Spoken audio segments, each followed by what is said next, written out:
got a little background in your story, man. I know you like one of them guys from your area and all that, you know? Yeah, Yeah, yeah. 119th Buff City. yeah. But northeast, west, south spells dudes. You can go anywhere and find out about me, man. Earth is my turf. I'm beating these streets. And that would, I ain't mad at you. Okay, so man, give us a little background like you growing up. You say Buff City, like what it was like coming up over there. Man, just like any urban hood in, Chicago, man, trenches, rough, you know what I'm saying? I migrated to the Buff, man, from over east, man. I'm originally from 82nd, Drexel, you know what I'm saying? They call that brain dead now. Mm. So, I went out to the Buff, man. My uncle stayed out there. We moved out there around end of 95, 96. You know what I'm saying? And from the day we moved in, it was cracking. Like I said, we moved in the trap. You know what I'm saying? My uncle's house was the trap. So while we was moving out in, we pushing past niggas and shit. But it's just like any other neighborhood, man. You know what I'm saying? In the city, man, it get real, and you better adapt fast. Yeah. So coming from 82nd and Drexel, how old was you when you moved over there to Buff City? You remember your age? Yeah, I was like 15, 14, 15.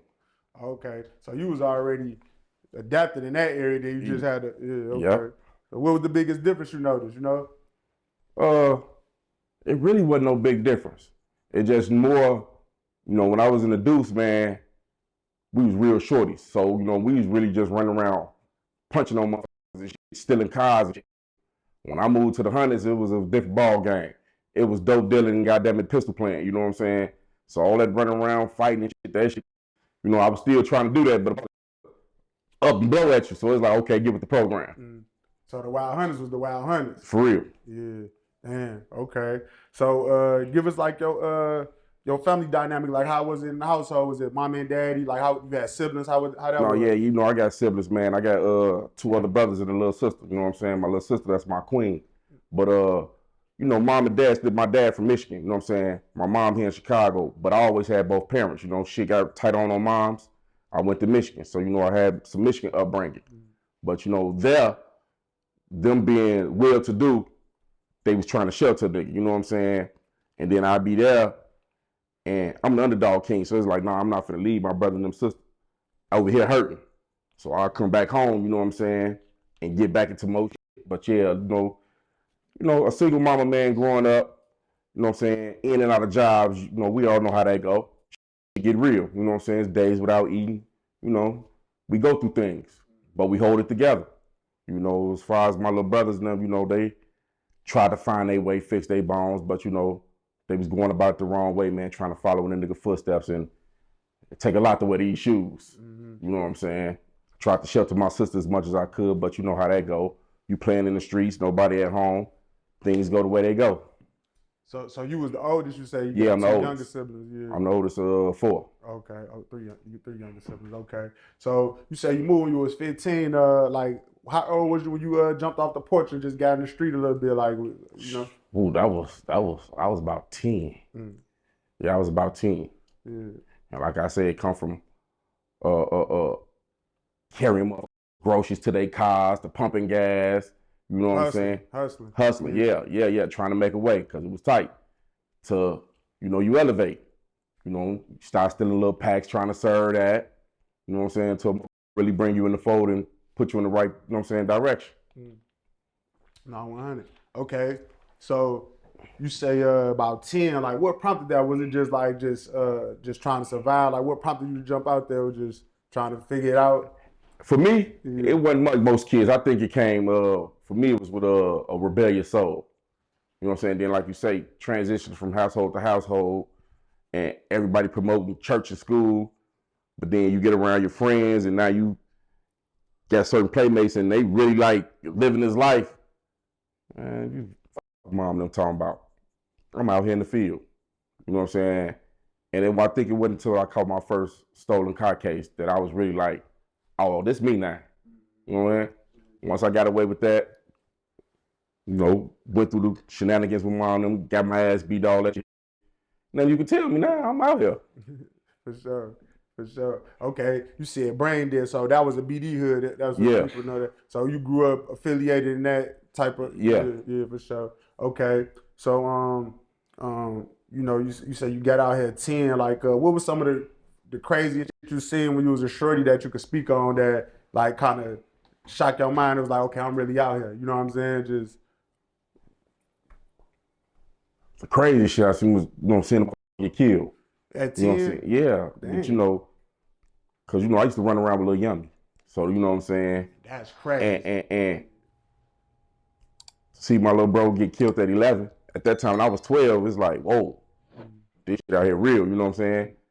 Like you said, it's all fun and games till somebody get hurt, but then when you hanging out on blocks and shit, and you seeing the older guys do what they do, and you seeing really get shot and killed, or they split open, you like, oh, okay. Yeah. Yeah, that's different. I ain't gonna lie. Hey, you know what's crazy? So Lil Yummy, you know, a lot of people know him. I'm from up the street, so I heard that name is legendary. But then a person that really made it like the nation heard it. 2pac, he was talking about him. You know what I'm saying? Yeah. So that was your homie. You grew up with Shorty. Yeah. Damn. So what he was like I'm, you know what I'm saying?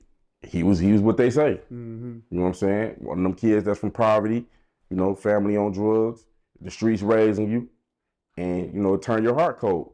Things, we get adapted to things that most kids are fear of, we fearless of. So, when you got a kid that young, man, and they fearless of a lot of shit, those are the results. Yeah, damn. How did that affect you getting that news? Like how did you get that news, if you don't mind me asking? My mama actually told me. You know what I'm saying? I was actually sent out of town because we was doing so much bad shit with my father now. And my mama told me. And when my grandma cut on the news, it was everywhere. It was everywhere. And then, like you say, he come to songs and documentaries, I remember my uncle riding around playing it, you know what I'm saying? Shorty wanna be a thug in his drop top. I used to sit there and cry. And they didn't understand because they don't know my lifestyle here. Yeah. You know what I'm saying? Yeah. Like you said, they was well to do, so it's a little different. Yeah. Damn. So that song "Shorty Wanna Be a Thug" by 2pac, that was inspired by Yummy. So I didn't know that. Yeah. I remember he did like a deposition or something. He had his picture right there. Yeah, I remember that. Yeah. Damn. So how was that like being 2pac was one of the biggest artists of our generation during that time? You know what I'm saying? And he's speaking on your homie that you know. Like, how did that? But like you said, that brought a spotlight to the organization. Like, you know what I'm saying?